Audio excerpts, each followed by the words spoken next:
good morning, good evening, good afternoon, depending on which part of the world you're in. I am back with my second episode of the Navigating the World's Maritime Ecosystems podcast series with Capital Link. And today I have the greatest honor and privilege to have with me two of the leading economists, practitioners in the industry. Dr. Shahrin Osman is the Global Business Development Director for Maritime Advisory in DNV, based in Singapore. And I've got Dr. Erik Jakobsen, who is the partner and the chairman of the board of Menon Economics. What's most interesting is that both these organizations, DNV and Menon Economics, bring out yearly Leading Maritime Cities of the World report. Now, you cannot look at ecosystems without understanding the conceptual understanding of what the business really is all about. Ecosystem is a very complicated aspect of the overall scenario. But more interestingly, it's something which is being dealt with in a very systematic and detailed manner in the Leading Maritime Cities of the World report every year. I would recommend all of you listening and seeing this particular podcast to definitely try and go in and look at this particular report, which will also be a link provided in the comment section with this particular podcast. So do have a look at the report of the 2024, and of course, more to be discussed in this very podcast and beyond. So welcome, Dr. Jakobsen and Dr. Osman. It's a pleasure to have both of you on the podcast. Thank you very much. It's a pleasure to take part in it. Thank you so much. Dr. Osman? Likewise. Absolutely. Thank you. Thank you. And while I just wanted to quick start this with what prompted this particular report idea to come about, what was the initial thought process behind bringing out this report, which obviously, as I told earlier, is a pretty iconic document because it's one of the seldom seen discussions about what makes an ecosystem tick.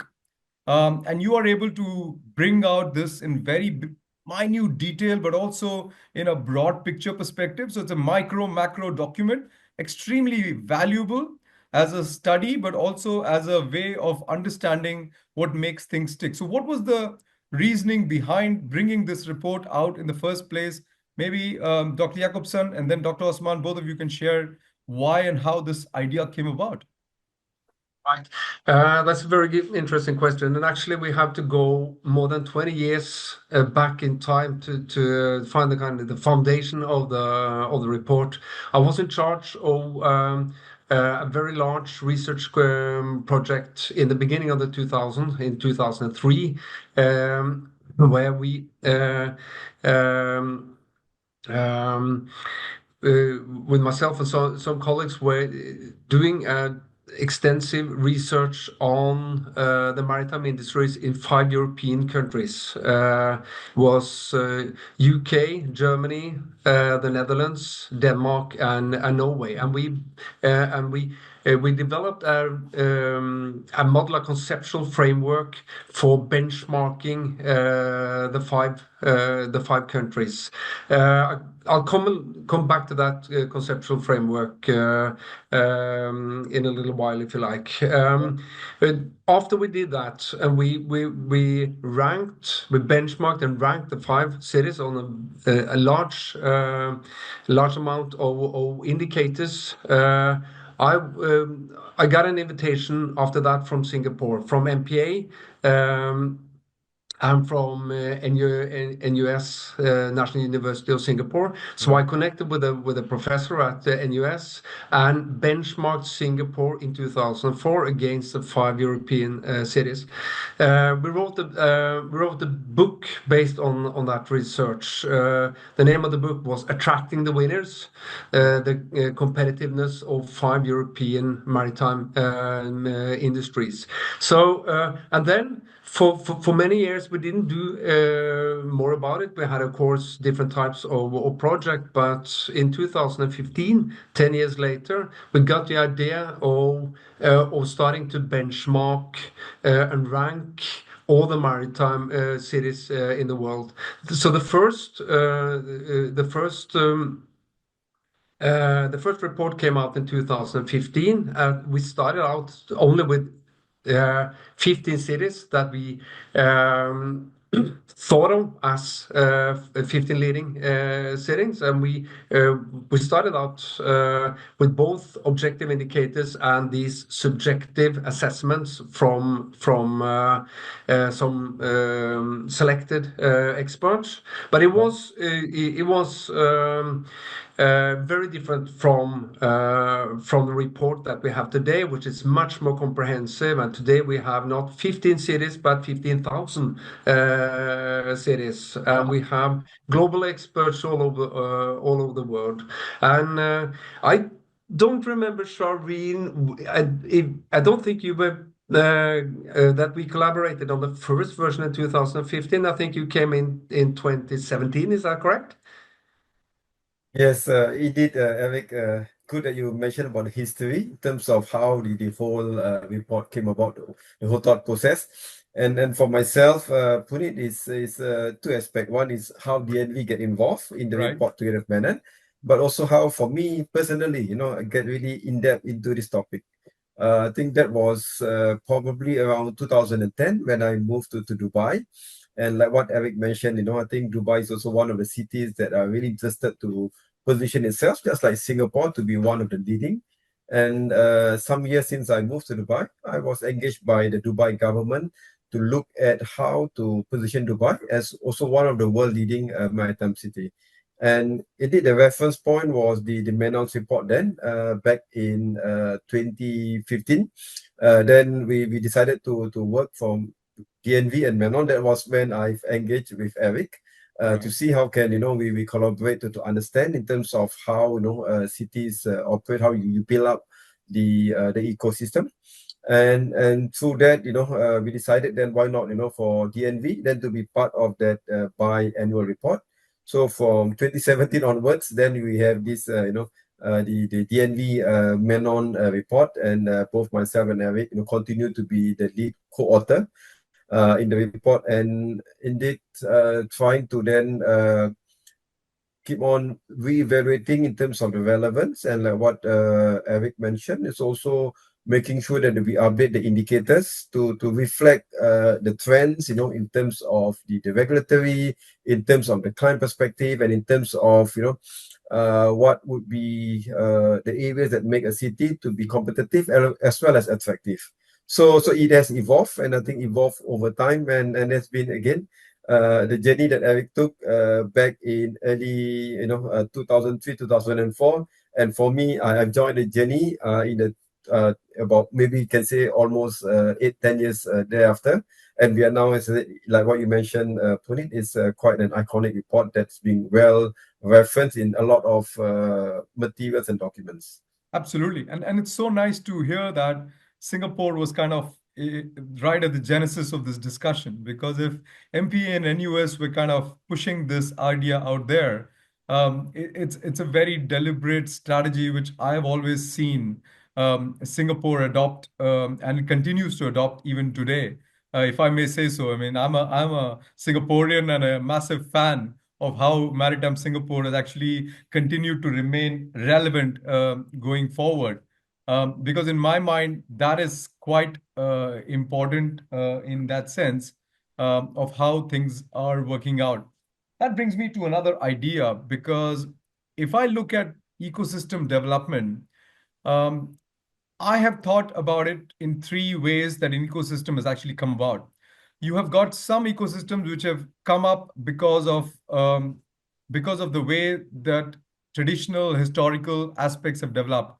So London is a very good example of how the ecosystem really works, in terms of the way it develops, because it was always there. Trade developed there. Colonial value was there. So I would call it more like basically what is called an organic or a generic way. The trade built the ecosystem around it and demanded that things happen. The second kind of an ecosystem is predominantly a Singapore kind of an ecosystem, which is, I would call, more organic, but deliberate in a lot of ways. Organic because you need to kickstart something deliberately, and then the rest kind of comes in and moves, because they cannot afford not to be a part of it.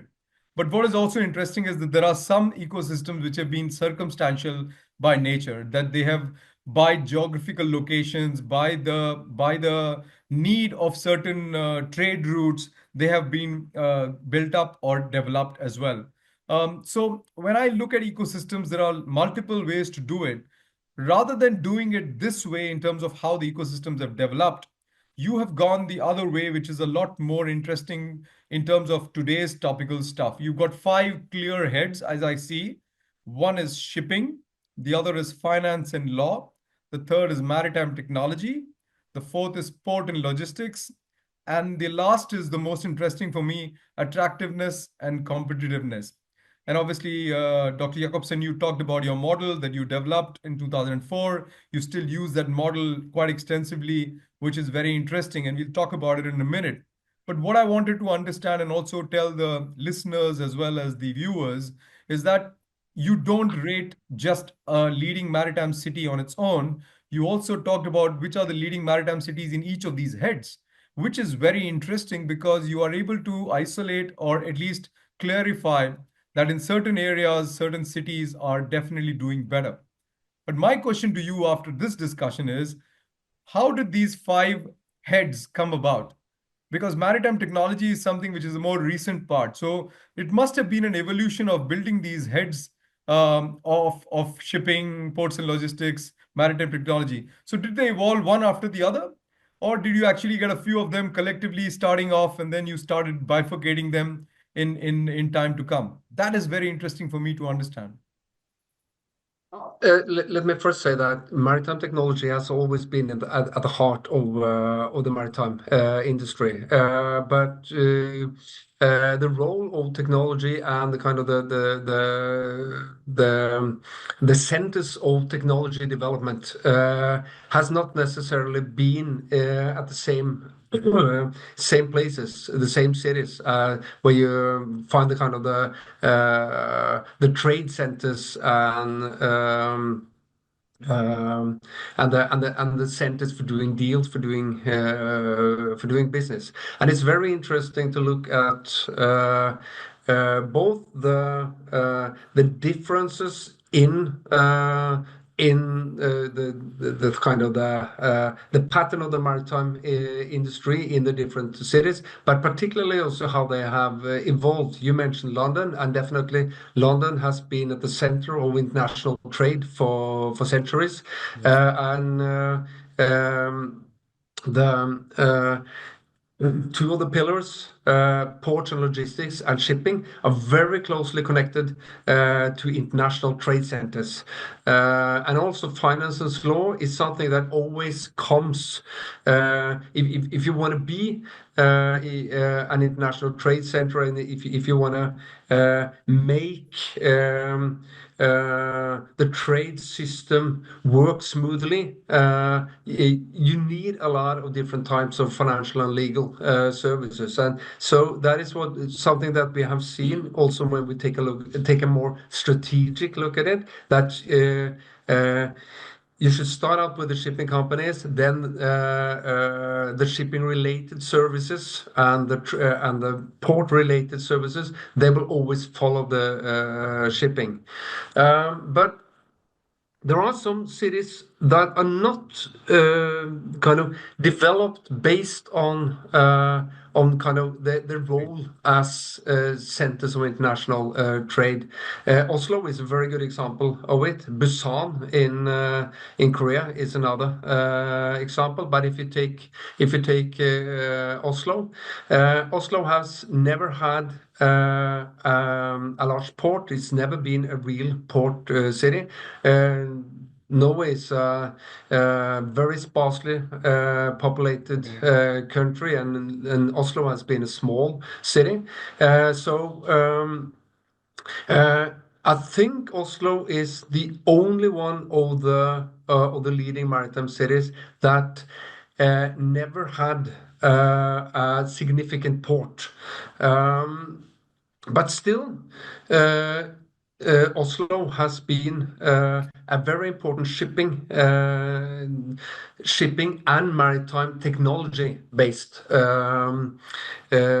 city. And Oslo has always had a kind of a third party role in the kind of the large trade systems.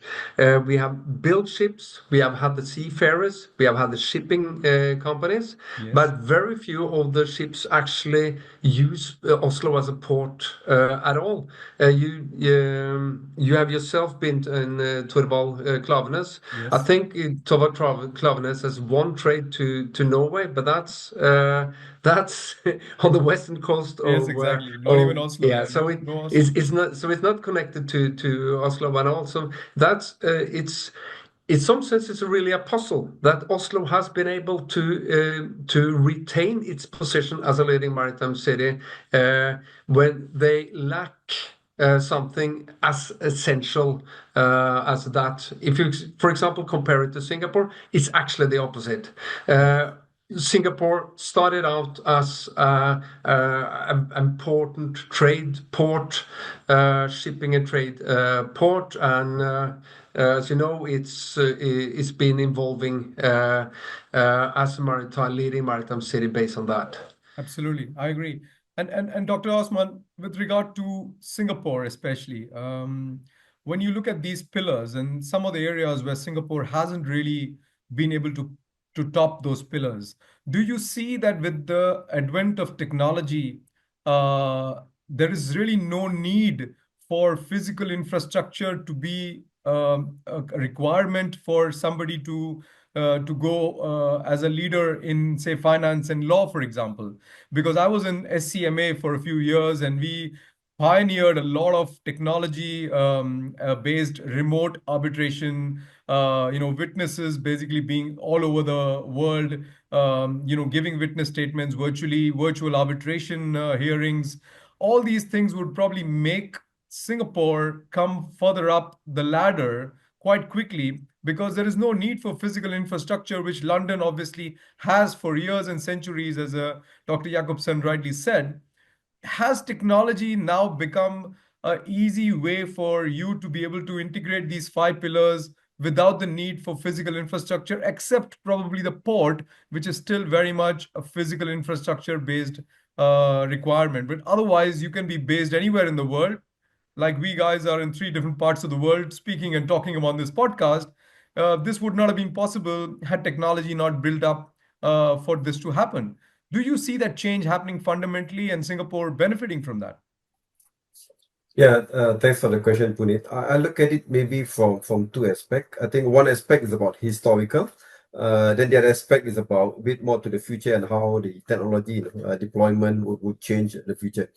Historically, like what Erik mentioned, Singapore grew itself as a hub port. Right? I mean, it's known as a hub port, and it was a focused, targeted policy position that they take to then move from a hub port into a international maritime center. That was when MPA was set up to be the lead agency to make Singapore as the IMC, at least initially as an Asia IMC. So I guess there's one aspect, the recognition then that the physical part of the port is important, but you need to still be attractive to bring in companies that are based overseas, whether they are in Europe or in US or in other parts of Asia, to move to Singapore. And that is also one of the difference about our LMT then, that one of the indicators is about where the companies are residing, where they are located, whether they are ship owners or ship managers. So Right. that requires policy then to bring these companies to move, to relocate their business entities and to register the ships, whether you own or you manage to be in Singapore. And that has been the thing that, MPA have done in the past 20 years successfully. Right. If you look at in terms of how the trend with regards to the number of vessels that are owned by companies that are based in Singapore. Now Singapore is just after Greece. I think in terms of the number of ships, right? In terms of ship management, Singapore has even overtaken the next Asian giant, that's Japan. I think with regards to the number of owners. So there is still a physical aspect of the business that you need to relocate, to move. And then we look at the areas on the finance and law. Some of the indicators is, for example, looking at the number of maritime lawyers that are available in the city. Because then it's about getting access to talent and getting access to talent locally. And technology does complement to it. Though, for example, we've seen in terms of fintech aspect, we in maritime, there is still quite limited in terms of the adoption or the application. That we are trying to do a lot of things, introducing blockchain, introducing this more digital application. But the element of traction and the element of then building that into ecosystem, I think that is still evolving. That's my kind of observation. So indeed, technology will be an area that will complement how business are run. I think with regards to maritime, but maritime again is also about relationship. It's about that engagement, interaction, and having people within. Like in Singapore, we see that within half an hour, basically you can meet the entire ecosystem, and nowhere else in the world, right? That you are able to meet this concentrated, a group of maritime players within, as I said, within that short time frame. So definitely, I think technology does play a part in terms of transforming. But this just maybe the nature of maritime. Is the physical face-to-face relationship is as important and will continue to be important, for us to move forward, as we continue to adopt more digital technologies. Absolutely. No, I agree with you 100%, Dr. Osman, on the 30-minute example you gave. We used to joke in Clavness that you can walk down Boat Quay on a Friday afternoon and probably meet the entire industry by the time you finish that walk. The only problem is you'll probably be so drunk that you won't remember half the people you met, but that's another story. That's shipping for you. So obviously it's an interesting space from that perspective, and it's good to know where the thought process is kind of heading in some ways, because technology and transformation is obviously here to stay and probably accelerate. What I really find interesting as a startup investor and advisor myself is I find a lot of non-shipping people coming into the industry now, looking to try and augment the values and the lessons learned from other industries and put it into practice in the shipping industry. So looks very interesting, and obviously future looks much more sharper for the industry as well, which is needed. But I'll now touch on one aspect or one of the pillars that you have, which is the attractiveness and competitiveness. Obviously, Dr. Jakobsen, you've got the model which you have used quite extensively. Would love to know a bit more about it, because the minute you get into a subjective discussion, I tend to look at this in two ways. One is, of course, the minute you get into subjective aspects, you get a certain degree of bias in every single discussion that you have, because everybody has their own experiences and they bring that bias even unconsciously into that discussion. But what is even more interesting is most of the time when I do my other podcast and I'll be doing these podcasts as well. I'm coming to this conclusion that most of the companies tend to kind of realize the deficit or the benefit from ecosystem only when they see it in absence, which means that when it's missing, when it goes away, they actually find, oh, this was also there and now it's not there. We are having a problem. Till the time everything is going quite well, most people take things for granted. I think it's a human nature to do that in any case. But from an ecosystem perspective, it's like, let's say a BHP sitting here was probably on its own, didn't have its own brokers and operators present initially, and they were probably missing that. The minute they came in, they started seeing the picture develop in Singapore, and everything was completed, and everybody's happy. The law firms are here, the agents are here, the brokers are here, the ship operators are here, the owners are here. Now, if one of the aspects misses out or goes away from Singapore for some reason, that can create a kind of a realization, oh, this is missing now. We have got to do something about it. Do you feel that, first of all, most of the time the attractiveness is something that people are biased towards? They already have preconceived ideas. That's the first question. Do you see that in your discussions with the global experts? And secondly, do you actually see a taken for granted approach for ecosystems? Do you think ecosystems are stagnating because of taken for granted approach, or they continue to refresh themselves because the partners and stakeholders are actually doing something to refresh the ecosystem on a constant basis? So these two ideas, preconceived notions and refreshment of the ecosystems. What are your experiences with your discussions with global maritime experts? Both of you, please. Okay, let's see if I'm starting here. Um, we have been very concerned about this kind of home bias in the answers of the global experts, but we to some extent we have seen a little because we have looked at to what extent the rankings change if we take out, for example, if all the Singaporean experts are taking out of the sample, what has happened then with the perceived attractiveness of Singapore, for example. And there is some bias in the home bias in the data, but not very much. And I think one important reason why we don't see too much of the bias effect is that most of these global experts that are owners and top managers in maritime companies, they are quite experienced. Many of them have worked in different cities around the world, so they are actually able to benchmark quite a lot. So that is one thing. But I think the most important thing comes now. We have two separate parts in the assessments from the global expert. One is where they benchmark and rank the leading cities on different dimensions. But the other is where they actually assess their own city. Those data are not part of the report, but actually, I think those data are the most important one because obviously, the experts have the deepest knowledge about their own city. We ask them, which city are you most familiar with? Have you most knowledge about? And we ask them to benchmark their own city on 16 different dimensions, and we use those data to also compare the cities, but since we don't have enough data for all the cities, we don't use them in the report. And we also there see very interesting evolvements over time.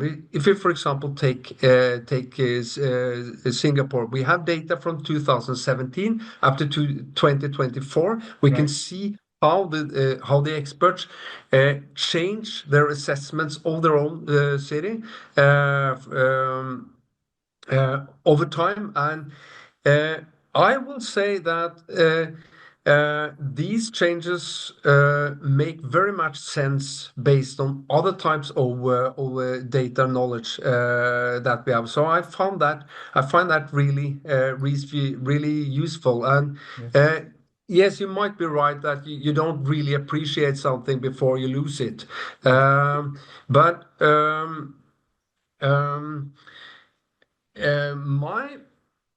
my kind of feeling here is that the experts are quite sharp when they assess their own city. So the differences, both the involvement over time and the difference between the main cities, make very much sense to me, and I find that very useful. It's very interesting because of this. If you're telling me that they're aware of what that ecosystem is doing for them or their business, that means they understand the symbiotic relationship that they share with the ecosystem partners. Because unless and until you feed the ecosystem will not feed you something back.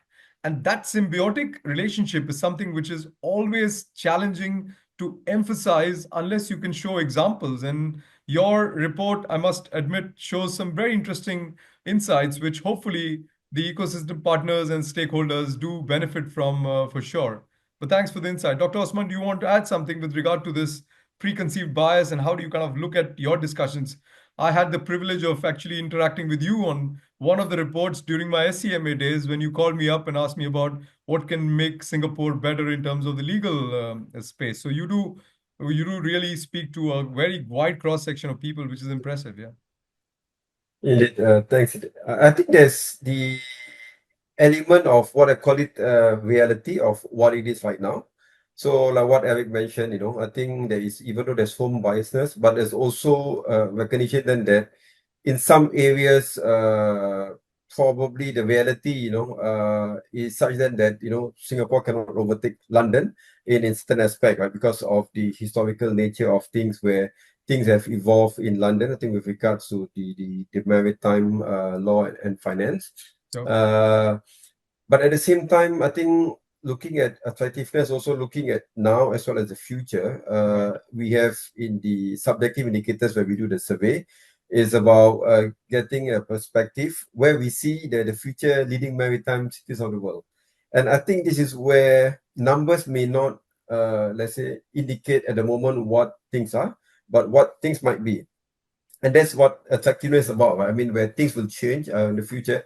And this is where we see upcoming cities, could be changing, a bit of the landscape, particularly for the Middle East, and Middle East, now we see a lot of activity has been there.